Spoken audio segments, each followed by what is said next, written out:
தெரு நாய்களை விரட்டும் மந்திரக்கோல். பள்ளி மாணவர்களின் கண்டுபிடிப்புக்கு தேசிய அங்கீகாரம். கேரளாவின் மலப்புரம் மாவட்டத்தில் உள்ள ஏரிக்கோடு வதச்சேரி அரசு மேல்நிலைப் பள்ளியைச் சேர்ந்த 10ஆம் வகுப்பு மாணவர்கள் தெரு நாய்களை விரட்டும் மந்திரக்கோல் என்ற மின்னணு சாதனத்தை உருவாக்கி தேசிய விருதை வென்றுள்ளனர். P. Abhishek, V. P. Nihal மற்றும் சாதின் முகமது சுபைர் ஆகிய இந்த மாணவர்கள் தங்கள் இயற்பியல் ஆசிரியர் கே.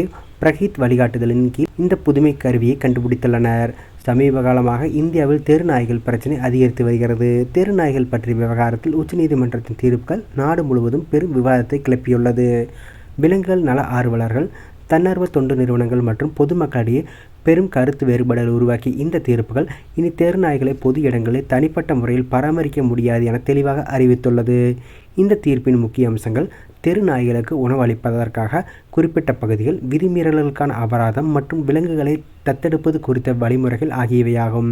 இதன் மூலம் தெரு நாய்கள் தொடர்பான நீண்டகால பிரச்சினைக்கு ஒரு நிரந்தர தீர்வை கொண்டுவர உச்சநீதிமன்றம் முயன்றுள்ளது.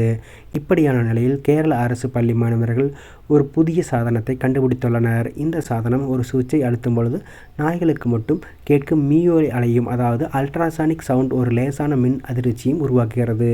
இந்த மீயொலி அலை நாய்களுக்கு மிகவும் அசௌகரியத்தை ஏற்படுத்தும், அதே சமயம் மனிதர்களுக்கும் கேட்காது.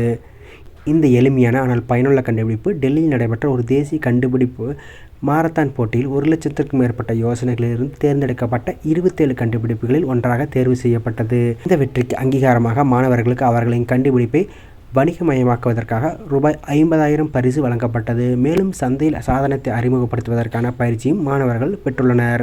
தற்போது இந்த சாதனத்தின் காப்புரிமை பெறுவதற்கும் அதை ஒரு தொழிலாக தொடங்குவதற்கும் மாணவர்களும் ஆசிரியர்களும் முயற்சித்து வருகின்றனர்.